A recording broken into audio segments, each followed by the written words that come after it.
In a world where the Soviet Union has long been relegated to history books, one man remains, a relic of a bygone era, a living, breathing testament to the Soviet past. That man is Alexander Lukashenko, the last Soviet autocrat.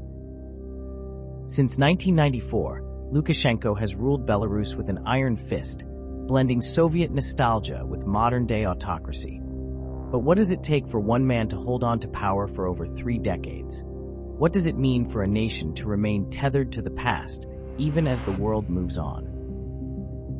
Born in 1954 in the heart of Belarus, in a small village, Alexander Lukashenko grew up in an environment steeped in Soviet values, discipline, loyalty, and a deep distrust of the West. Raised by a single mother, his humble beginnings on a collective farm shaped the man he would become, a man of the people. While many in the Soviet system climbed the bureaucratic ladder, Lukashenko stayed close to the land. He became the director of a state-run collective farm, where he built a reputation as a leader who understood the struggles of the ordinary worker. But in the early 1990s, as the Soviet Union crumbled, Belarus found itself in chaos. The collapse left the country facing political and economic ruin. Enter Alexander Lukashenko, a little-known parliamentarian who saw an opportunity. He seized the moment, positioning himself as the only man who could restore order. A self-proclaimed anti-corruption crusader, he promised to dismantle the oligarchy that had taken root. In 1994, in the first and arguably only fair presidential election, Lukashenko won a resounding 80% of the vote. If you're enjoying this deep dive into one of the world's most controversial leaders, don't forget to hit that like button and subscribe for more investigations into global autocrats.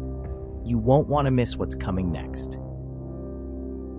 But instead of ushering in democracy, Lukashenko began dismantling it. He kept tight control over the economy, preserving state ownership and ensuring that Belarus remained in many ways a Soviet-style state. The KGB remained unchanged, watching over the people with an ever-present eye.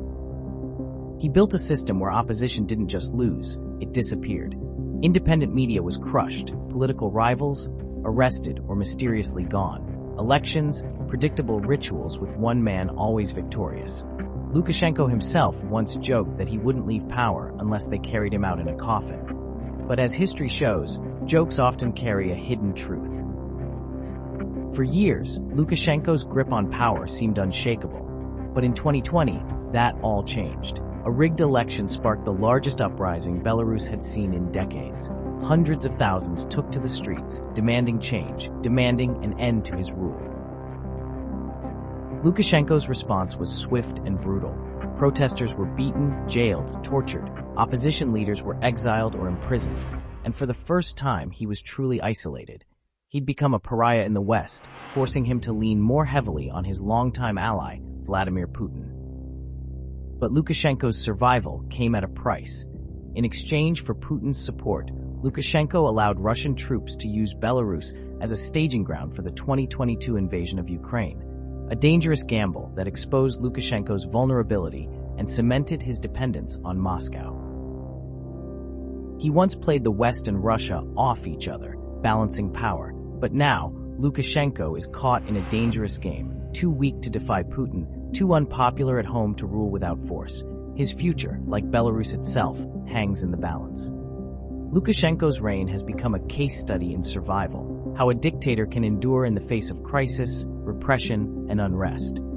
Yet history teaches us that no dictator, no matter how resilient, can escape the forces of change forever. The question isn't if Lukashenko will fall, but when, and more importantly, what will come after him.